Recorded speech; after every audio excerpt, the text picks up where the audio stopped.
Hello students, ગઈકાલે આપણે લોકોએ ઇમ્પોર્ટન્સ ઓફ કમ્યુનિકેશન જોયું હતું કે why is communication important in any organisation. તો એની માટેના 6 રીઝન્સ આપણે જોયા હતા. Which were they? તો ફર્સ્ટ છે ધ બેઝિસ ઓફ કોઓર્ડિનેશન, એટલે કે કોઈપણ જાતનો સાથ સહકાર માટેનું કમ્યુનિકેશન જરૂરી છે એની માટે.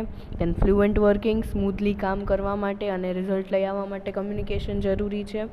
દેન the basis of decision making is communication, એટલે કે કંઈ પણ નિર્ણય લેવો હોય એની માટે પણ કમ્યુનિકેશન ખૂબ જ અગત્યનું છે, કે સારું અને સાચું કમ્યુનિકેશન થવું જોઈએ વ્યવસ્થિત. પછી છે ઇન્ક્રીઝિસ મેનેજરિયલ એફિશિયન્સી, એટલે કે મેનેજમેન્ટ કઈ રીતે સરખું થાય એની માટેની એફિશિયન્સી, એટલે કે ચોક્કસતા એ વધારે છે. Then increases cooperation and organisational peace, એટલે કે એકબીજા સાથેનું કોઓપરેશન, કામ કરવાની જે હાર્મની હોય છે એ, એન્ડ ઓર્ગેનાઇઝેશનલ પીસ, એટલે કે ઔદ્યોગિક શાંતિ જાળવી રાખે છે કમ્યુનિકેશન. એન્ડ લાસ્ટ છે boosts morale of the employees, એટલે કે કામ કરવા માટેની ધગશ વધારે છે એમ્પ્લોઈઝમાં. બરાબર? એટલે આ 6 રીઝન છે કે વાય ઇઝ કમ્યુનિકેશન ઇમ્પોર્ટન્ટ, અને ઇમ્પોર્ટન્સ શું છે કમ્યુનિકેશનની. બરાબર? ચલો, હવે આજે આપણે જોશું ટાઈપ્સ ઓફ કમ્યુનિકેશન. એમાં ફર્સ્ટ ટાઈપ છે ફોર્મલ કમ્યુનિકેશન. બરાબર? ફોર્મલ એટલે કે આપણે લેટર્સમાં પણ જોયું હોય ફોર્મલ, ઇનફોર્મલ. ફોર્મલ એટલે કે બહુ જ સિસ્ટમેટિક હોય, ઓફિશિયલ હોય, જ્યારે કે ઇનફોર્મલ હોય એ એટલું બધું સિસ્ટમેટિક ના હોય અને ઓફિશિયલ તો જરા પણ ના હોય. બરાબર? તો ફોર્મલ કમ્યુનિકેશનમાં હવે આપણે જોઈએ.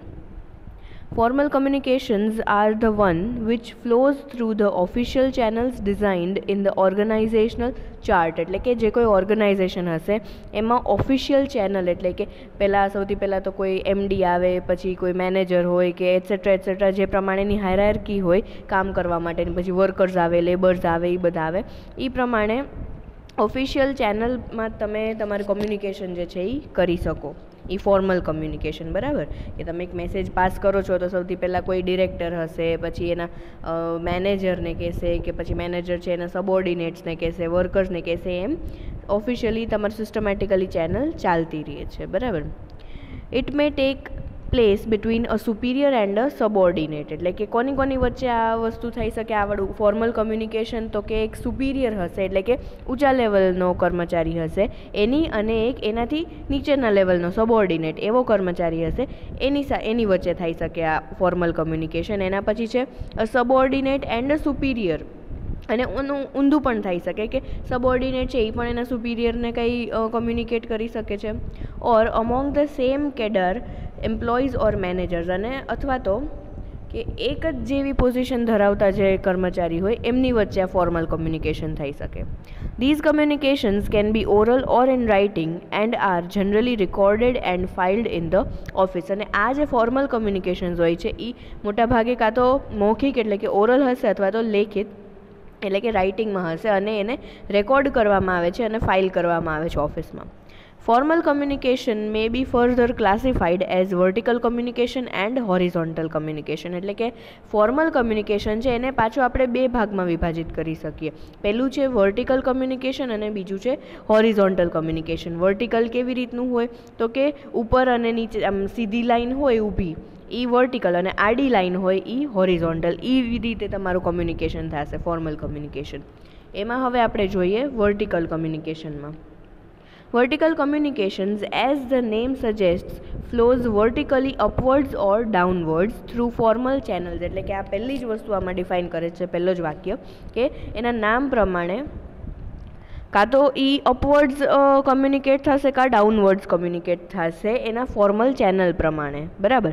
Upward communication refers to the flow of communication from a subordinate to a superior, એટલે કે જે અપવર્ડ કમ્યુનિકેશન હશે ને વર્ટિકલ કમ્યુનિકેશનમાં, તો એમાં અપવર્ડ કમ્યુનિકેશનમાં જે સબોર્ડિનેટ, એટલે કે એક વર્કર હશે, નીચેના લેવલનો કોઈ કર્મચારી હશે, સબોર્ડિનેટ હશે, એ કમ્યુનિકેટ કરશે એના સુપિરિયરને, એટલે કે એની હાયર ઓથોરિટીને. જ્યારે કે ડાઉનવર્ડ કમ્યુનિકેશન હશે તો જે હાયર ઓથોરિટી, એટલે કે જે સુપિરિયર હશે, એ એના સબઓર્ડિનેટને કમ્યુનિકેટ કરશે. એમાં લખ્યું છે whereas downward communication flows from a superior to a subordinate. બરાબર?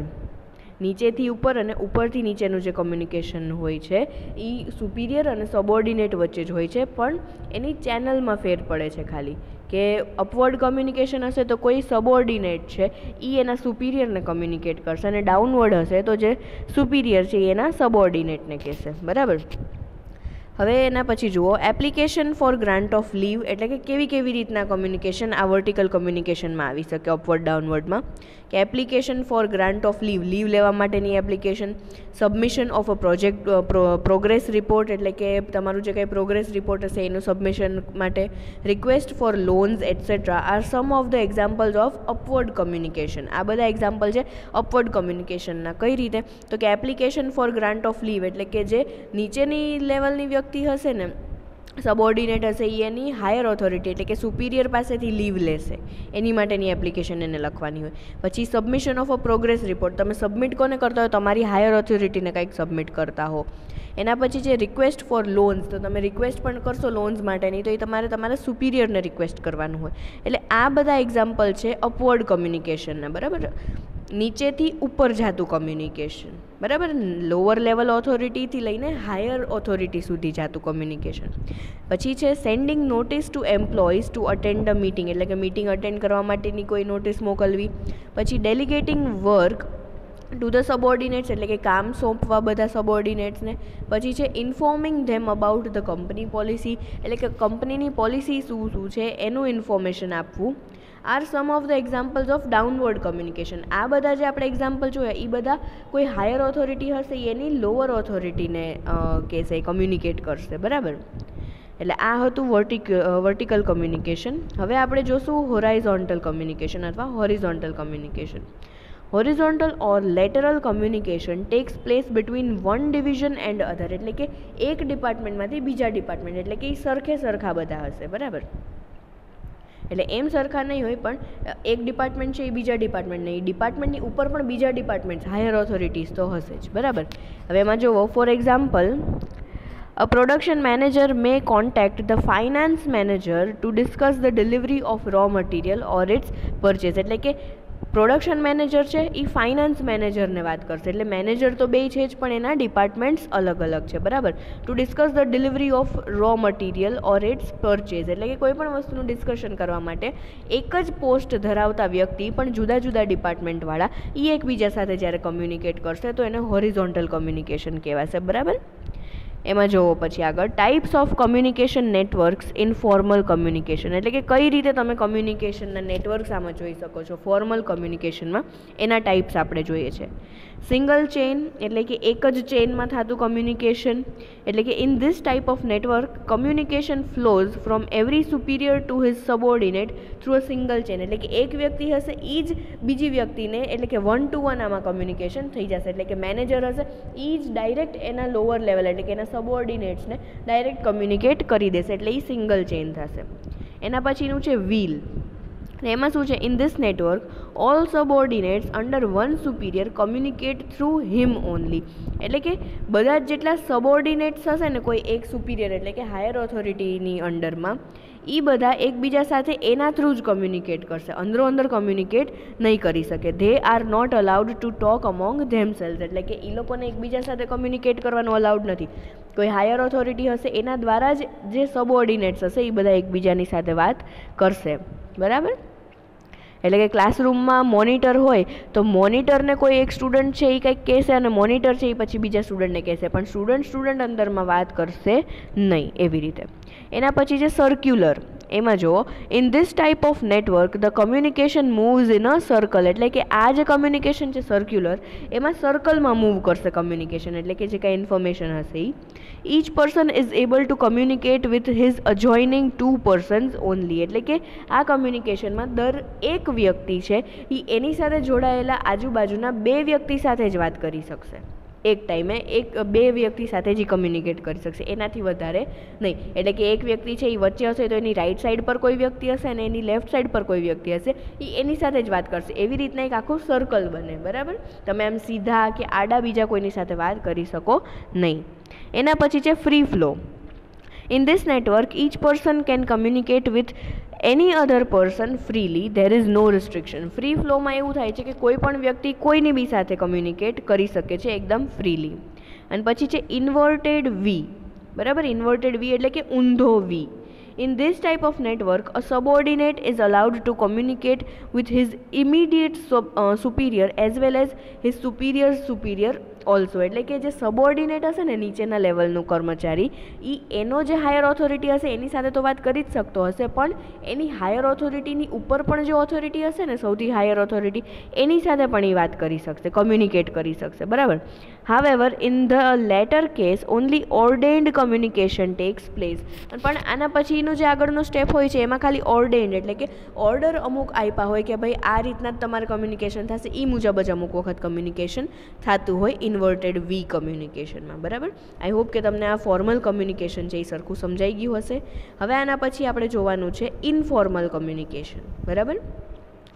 Any communication that takes place without following the formal channels of communication is said to be informal communication. એટલે કે કોઈ પણ કમ્યુનિકેશન છે, વ્યવહાર છે, વાતચીત છે, એ શું કહેવાય, અકર થાય છે, એટલે કે એ ક્રિએટ થાય છે without following the formal channels. એટલે કે કોઈ પણ જાતની ફોર્મલ ચેનલ, એટલે કે મેનેજર છે એ ડાયરેક્ટ ગમે એની સાથે વાત કરી શકે, લોઅર લેવલ વ્યક્તિ હશે કે જે વર્કર્સ હશે એ પણ ગમે એની સાથે વાત કરી શકતા હશે. એટલે કે કોઈ પણ જાતના સિસ્ટમ કે તમારે ઓફિશિયાલિટી મેન્ટેન નથી કરવાની, બરાબર. is said to be informal communication. The informal communication is often referred to as the grapevine as it spreads throughout the organization. એટલે કે જે ઇન્ફોર્મલ કમ્યુનિકેશન છે ને એને ગ્રેપવાઇન કમ્યુનિકેશન પણ કહેવાય છે, કારણ કે એમાં ગમે એની સાથે વાત કરી શકે છે, બરાબર, કોઈ પણ ચેનલ ફોલો કર્યા વગર, અને એ આખા ઓર્ગેનાઇઝેશનમાં સ્પ્રેડ થઈ શકે આ communication. And in all ડિરેક્શન્સ without any regard to the levels of authority. એટલે કે કોઈ પણ જગ્યાએ કોઈ પણ વાત કરી શકે છે ઓથોરિટીને પૂછ્યા વગર પણ, બરાબર. The informal communication spreads rapidly. એટલે કે જે ઇન્ફોર્મલ કમ્યુનિકેશન છે એ બહુ જલ્દીથી ફેલાય છે. Often gets distorted and it is very difficult to detect the source of such communication. બહુ જલ્દીથી ફેલાય છે આ ઇન્ફોર્મલ કમ્યુનિકેશન, અને બહુ જ એની સાથે છેડછાડ પણ થઈ શકે છે. એટલે કે એમાં તમે કંઈક સાચું હોય તો એને કોઈ ખોટું પણ કરીને બતાડી શકે છે, અને it is very difficult to detect the source of સચ કમ્યુનિકેશન. અને જે આ ઇન્ફોર્મલ કમ્યુનિકેશન હોય ને એનું રૂટ, એનું મૂળ, કે આ વાત ક્યાંથી ઉપજી, બરાબર, કે આ વાતની જે શરૂઆત છે ક્યાંથી થઈ, એ ડિટેક્ટ કરવું, એટલે કે એ ગોતવું બહુ જ અઘરું પડી જતું હોય છે. It also leads to rumours which are not true. અને એવી અફવાઓ સુધી પણ વાત અમુક વખત પહોંચી જાય છે કે જે સાચું નથી હોતું. People's behaviour is often affected by the rumours. અને લોકોના જે વ્યવહાર હોય છે, બિહેવિયર હોય છે, એ અમુક અફવાને લીધે ઘણી વખત અસર થઈ જતા હોય છે, એમાં ફેરફાર આવી જતા હોય. And informal discussions which sometimes May hamper the work environment. એટલે કે જે આ ઇન્ફોર્મલ ડિસ્કશન હોય છે ને એનાથી વર્ક એન્વાયરમેન્ટ એટલે કે કામ માટેનું જે વાતાવરણ હોય છે ને એ ઘણી વખત ડિસ્ટર્બ થઈ જતું હોય છે. However, sometimes these channels may be helpful as they carry information rapidly. અને અમુક વખત જે આ ઇન્ફોર્મલ કમ્યુનિકેશન છે એ બહુ જ હેલ્પફુલ થાય છે, કારણ કે એના દ્વારા જે ઇન્ફોર્મેશન છે એ ખૂબ જ ઝડપી રીતે કોઈનાથી પણ પહોંચી જાય છે કોઈ સુધી. And therefore may be useful to the manager at times. અને એના લીધે થઈને મેનેજરને ઘણી વખત યુઝફુલ થઈ જતું હોય છે, કારણ કે અમુક ઇન્ફોર્મેશન એવી હોય છે કે તરત નથી પહોંચી શકતી કોઈ પાસે. તો આ ઇન્ફોર્મલ કમ્યુનિકેશન એવું છે કે જે બહુ જ રેપિડલી સ્પ્રેડ થઈ જાય છે, તો એનાથી મેનેજરને પણ ઘણો ફાયદો થાય છે. Informal channels are also used by the managers to transmit information in order to know the reactions of his or her subordinates. અને ઇન્ફોર્મલ જે ચેનલ છે એ મેનેજર દ્વારા પણ યુઝ થાય છે. શું કામે? તો કે અમુક એવી ઇન્ફોર્મેશન પહોંચાડવા માટે કે એના જે વર્કર્સ હોય છે એની નીચેના, એના રિએક્શન જાણવા માટે. અમુક વખત આ એક ટેસ્ટિંગ સિસ્ટમ તરીકે પણ યુઝ થાય છે કે અગર તમને કોઈ વાત પહોંચાડે છે તો એની પ્રત્યેનું તમારું રિએક્શન કેવું હોય છે એ તમારી કંપનીમાં કે જ્યાં તમે ક્યાંય જોબ કરો છો એમાં આ બધું નોટ થતું હોય છે, બરાબર. ટાઈપ્સ ઓફ ગ્રેપવાઇન નેટવર્ક હવે આપણે જોઈએ, એટલે કે ટાઈપ્સ ઓફ ઇનફોર્મલ કમ્યુનિકેશન જે એના નેટવર્ક હોય છે એ આપણે જોઈ લઈએ. એમાં પહેલું છે સિંગલ સ્ટ્રેન્ડ. એટલે કે in this network each person communicates with other in a sequence. એટલે કે જે સિંગલ સ્ટ્રેન્ડ છે એમાં એક વ્યક્તિ છે એ સિક્વન્સમાં જ બીજા વ્યક્તિ સાથે વાત કરશે. એની સિક્વન્સ એટલે કે ગોઠવણી એમાં બગડશે નહીં, એટલે કે વિખાશે નહીં. એના પછી છે gossip network. In this type of network each person communicates with all other persons on a non selective selective basis, એટલે કે ગોસિપ નેટવર્ક નામથી જ આપણને ખબર પડે કે એમાં ગોસિપ એટલે કે પંચાત, બરાબર. એવી રીતે કે કોઈ પણ વ્યક્તિ છે એ કોઈની પણ સાથે કે બધાની સાથે ગમે એ રીતે વાત કરી શકતો, કે ગમે એ ઇન્ફોર્મેશન પહોંચાડી શકતું હોય. એમાં સિલેક્ટિવ, નોન સિલેક્ટિવ બેઝિસ ઉપર, બરાબર, કે આ વ્યક્તિને જ હું આ વાત કહીશ, ઓલી વ્યક્તિને ઓલી જ વાત કહીશ, એવી રીતનું કોઈ સિલેક્શન હોતું છે નહીં. એના પછી છે પ્રોબેબિલિટી નેટવર્ક, એટલે કે શક્યતાવાળું. In this network the individual communicates randomly with other individuals, એટલે કે આમાં હું આને કહીશ, કાંઈ વાંધો નહીં, ઓને મારે કેવું નથી, ચલો જવા દો, એવી રીતે તમે થોડા સિલેક્ટ કરો છો અને એની સાથે જ તમે કોમ્યુનિકેટ કરો છો એવા ઇન્ડિવિજ્યુઅલ્સ સાથે. એના પછી છે last cluster network. In this network the individual communicates with only those people whom he trust, એટલે કે આ જે ક્લસ્ટર નેટવર્ક હશે ને એમાં કોઈ એક વ્યક્તિ છે ને એવી જ વ્યક્તિને કંઈક ઇન્ફોર્મેશન આપશે અથવા એવી જ વ્યક્તિ સાથે કોમ્યુનિકેટ કરશે જેની ઉપર એને પૂરેપૂરો ટ્રસ્ટ છે. Out of these 4 types of network the cluster network is the most popular in organisation, એટલે કે જે આ 4 નેટવર્ક છે ઇન્ફોર્મલ કમ્યુનિકેશનના, એમાં જે ક્લસ્ટર નેટવર્ક છે ને એ સૌથી ફેમસ છે, બરાબર. હવે આના પછી આપણે જોવાનું રહેશે બેરિયર્સ ટુ કોમ્યુનિકેશન. એમાં આપણે કયા કયા છે તો કે semantic barriers, psychological barriers, organisational barriers, personal barriers. આ 4 બેરિયર જોવાના છે. બેરિયર એટલે શું કે કમ્યુનિકેશન થતી વખતે આપણને શું અડચણો આવે છે, બરાબર, કે શું એવી વસ્તુ આવે છે કે ડિસ્ટ્રેક્શન્સ આવે છે કે જેના લીધે આપણું કમ્યુનિકેશન કાં તો ડિસ્ટર્બ થાય છે કાં અટકાઈ જાય છે, બરાબર. હવે નેક્સ્ટ લેક્ચરમાં આપણે આ બેરિયર્સ ટુ કોમ્યુનિકેશન જોવાનું છે. આઈ હોપ કે તમને આ ફોર્મલ અને ઇનફોર્મલ કમ્યુનિકેશન બે સમજાઈ ગયા હશે, કે જે ટાઈપ્સ ઓફ કોમ્યુનિકેશન છે, અને એમાં તમને કોઈ પણ ડાઉટ હોય તો તમે મને ફોન અથવા મેસેજ કરી દેજો, બરાબર. આજ માટે આટલું જ. હવે આગળ આપણે બેરિયર્સ ઓફ કોમ્યુનિકેશન જોવાનું છે. ચલો બાય.